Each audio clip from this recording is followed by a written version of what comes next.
Film dimulai tentang penjara umum Santiago yang berada di Chili yang menampung lebih dari 2.000 narapidana, di mana 120 diantaranya adalah tahanan politik.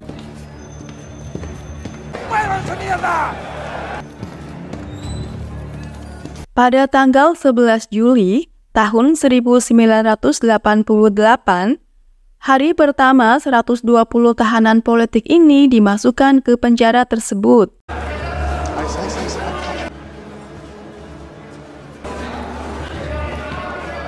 Di antara mereka, ada 5 tahanan yang sedang merencanakan untuk kabur dari penjara.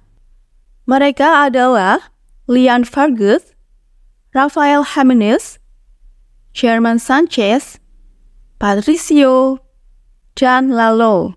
Pada suatu hari, semua tahanan politik dikumpulkan di sebuah lapangan. Kepala penjara memberitahu mereka bahwa akan ada perpindahan sel untuk tahanan politik. Kepala penjara menyebut satu persatu nama-nama tahanan tersebut. Satu persatu mereka memasuki sel yang telah dipersiapkan oleh para penjaga.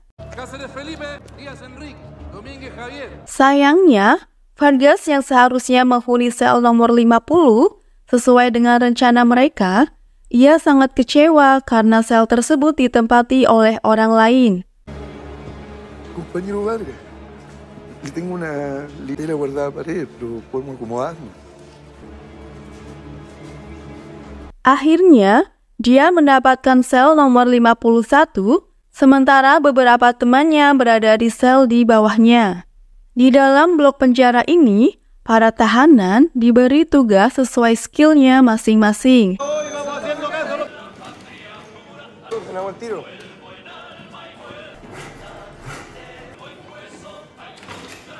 Seperti penjara lainnya, sarana olahraga juga tersedia di dalam penjara ini. Saat di lapangan, Vargas menjelaskan tentang rencana pelariannya kepada Jimenez dan Sherman. Namun, karena kisah masa lalu mereka membuatnya selalu terlibat dalam pertengkaran dengan Rafael,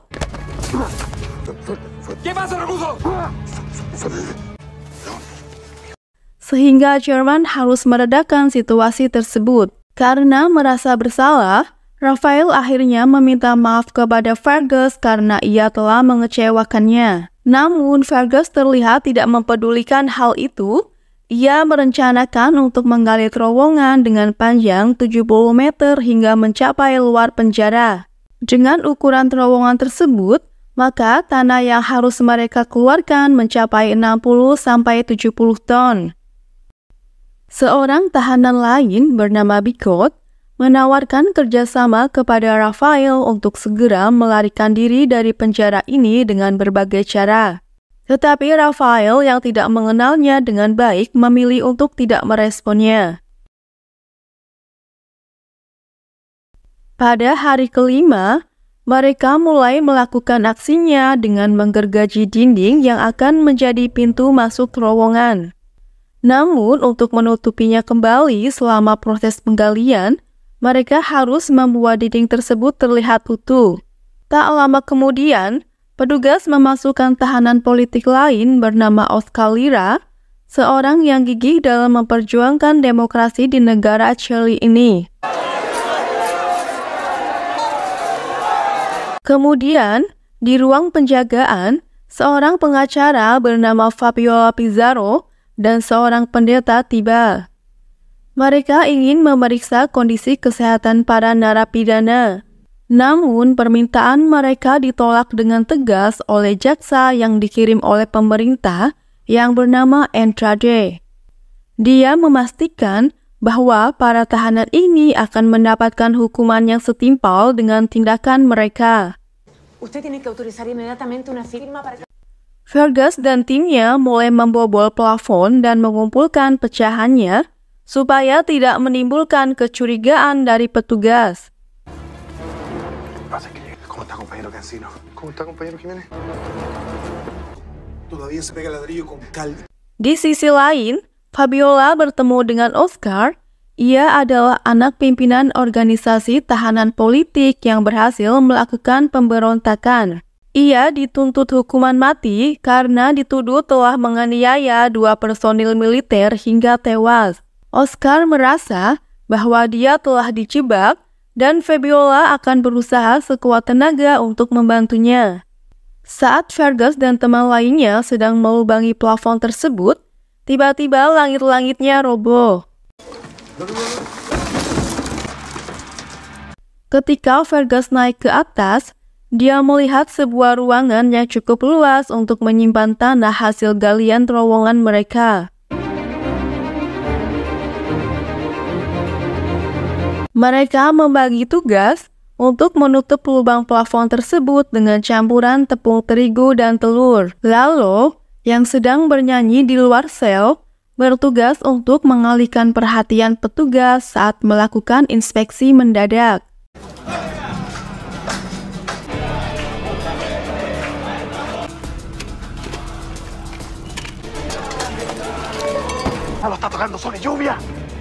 Sementara itu, Fergus dengan cepat berusaha keras untuk menutupi lubang tersebut.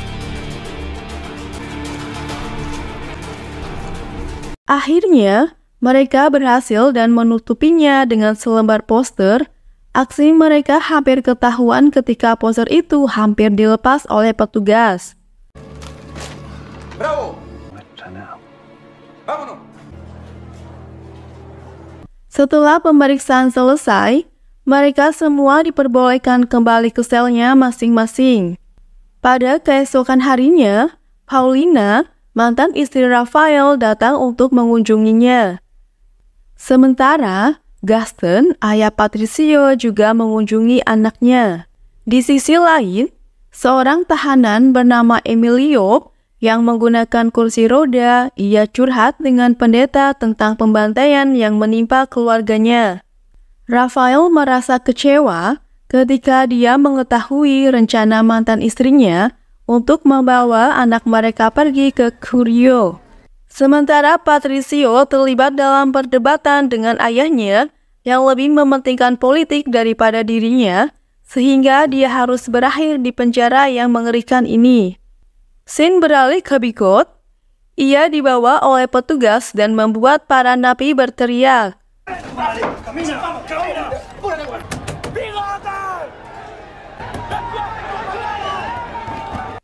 Bigot dipaksa oleh jaksa untuk menjadi mata-mata bagi tahanan lainnya, jika tidak keluarganya akan terancam. Fergus dan teman-temannya berhasil membuat dinding tiruan.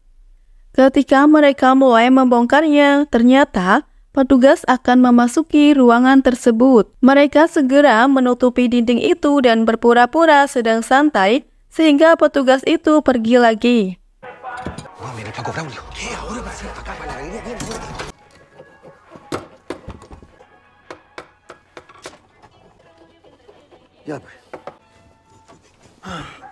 Setelah itu, tanah dan pasir dari penggalian dinding dan terowongan dikumpulkan dalam sebuah kantong dan dibawa ke sel Fergus yang berada di lantai atas. Kemudian, tanah itu dimasukkan ke atas plafon.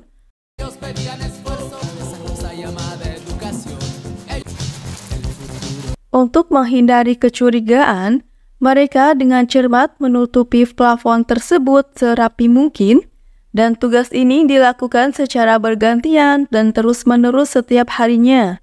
Pada hari ke-77, Fergus memasuki terowongan dan mengukurnya.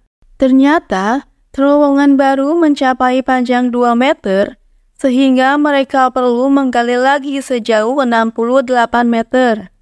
Tanpa pilihan lain, mereka harus mencari personil tambahan.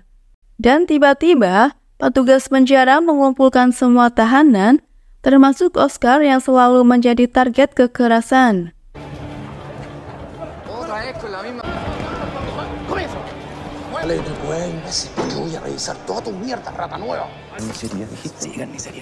Oscar dipukuli dan dipindahkan ke sel isolasi. Saat Jerman membawa tanah dengan tasnya, seorang petugas menghentikannya dan meminta ia untuk membuka tas tersebut.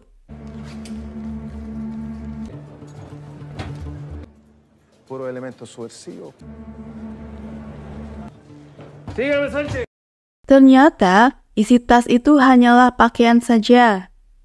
Sherman diminta untuk ikut ke ruangan petugas. Kemudian Fergus mengambil alih tas tersebut dan membawa ke selnya.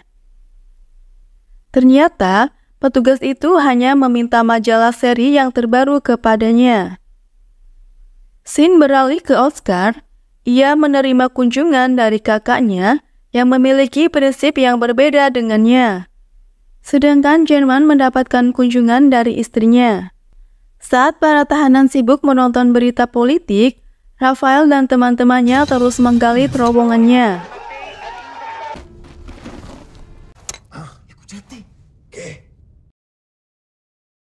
Fergus memutuskan untuk merekrut tahanan lain untuk membantu penggalian terowongannya. Fergus menunjukkan pintu masuk terowongan kepada mereka.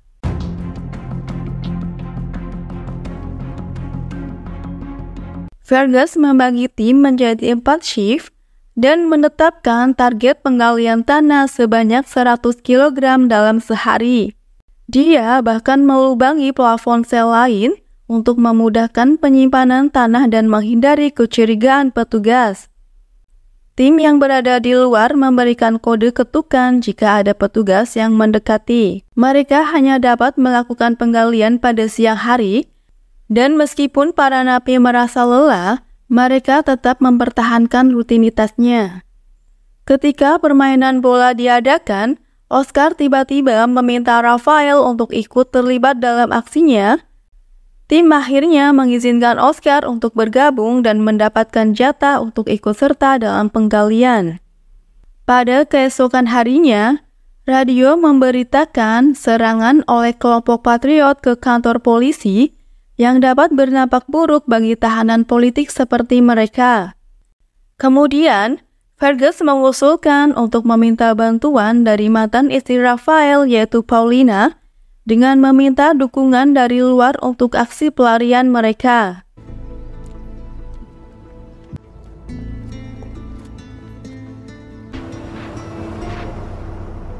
Dan ketika Paulina datang berkunjung, ia diminta untuk membantu pelarian para tahanan ini. Setelah kepala penjara mengetahui informasi tentang kelompok mereka yang merencanakan kerusuhan, dia memerintahkan seluruh stafnya untuk mencegah tahanan politik supaya tidak membuat kerusuhan dan mengumpulkan mereka semua. Scene beralih ke para tahanan. Fergus sangat terkejut saat semua petugas datang untuk melakukan pemeriksaan. Nikolai dan Lalo yang sedang menggali disuruh untuk cepat keluar dengan cepat. Mereka butuh waktu untuk membersihkan diri dan menutup pintu terowongan itu. Untuk memberi waktu kepada temannya, Raphael dan tahanan lainnya kemudian melawan petugas dengan membuat kerusuhan.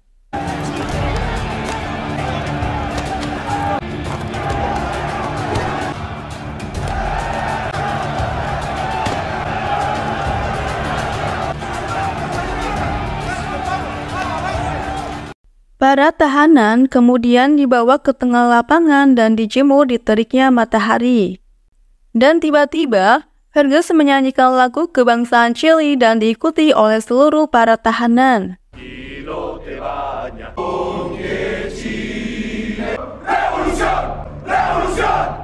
Di sisi lain, Raphael dibawa ke sel isolasi dan dipukuli oleh kepala sipir.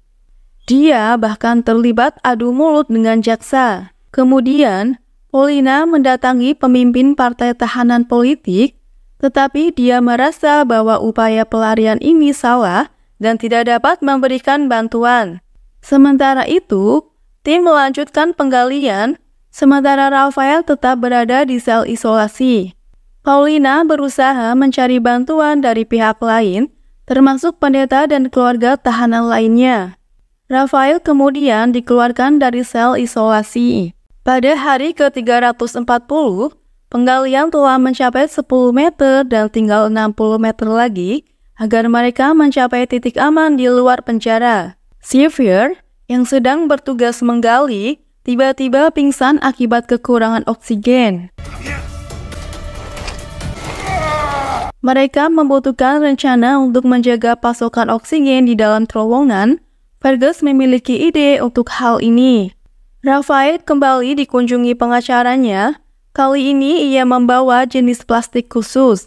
Setelah itu, Raphael menemui Salgado dan menawarkan kebebasan sebagai imbalan. Dalam pertukaran tersebut, dia memperoleh mesin yang dapat mengirimkan oksigen ke dalam terowongan melalui plastik yang diberikan oleh pengacaranya.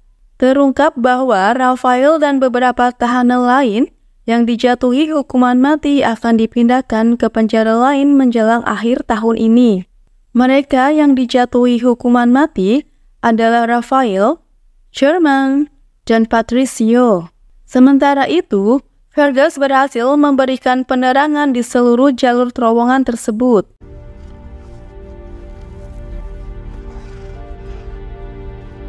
Dari dalam terowongan, Raphael menyuntikkan cairan berwarna sebagai tanda bahwa mereka akan keluar dari terowongan ini. Kemudian, pendeta datang mengunjungi Fergus dan memberitahu bahwa mereka menemukan tanda tersebut, tetapi lokasinya ternyata berjarak 40 kaki dari lokasi yang seharusnya. Saat para tahanan sedang menggali terowongan, tiba-tiba terjadi gempa bumi, membuat tim yang berada di dalam terowongan terkejut dan segera keluar.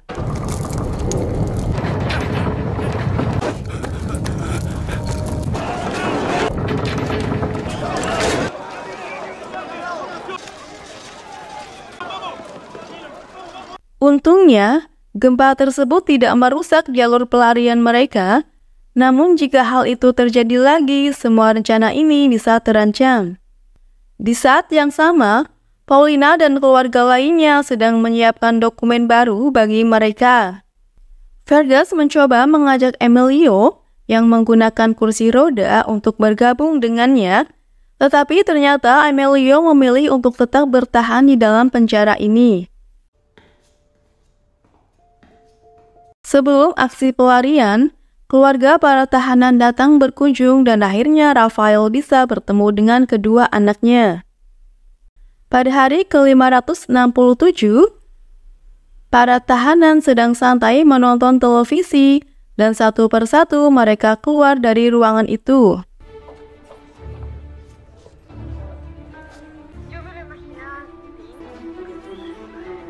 Raphael dan rekan-rekannya memasuki terowongan, sementara tugas Oscar adalah mencatat mereka satu persatu. Bigot kemudian menyadari bahwa Raphael dan teman-temannya telah menghilang dari ruangan tersebut. Mereka semua telah bersiap dan berbaris untuk memasuki terowongan dan menantikan bantuan dari luar. Emilio menghentikan Bigot yang sedang mencari Raphael. No tengo idea, pero explícame tú. ¿Qué te pasa, weón? ¿Me estás weyando? Somos compañeros. Setelah memukulnya, Bigot masuk ke dalam sel Raphael dan menemukan lubang terowongan.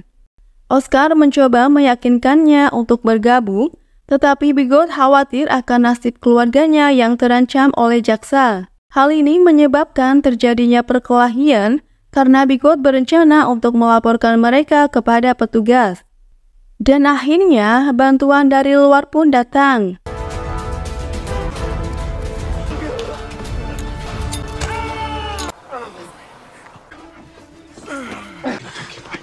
Parece que alguien se atrasa. El foco, apúntalo hacia allá.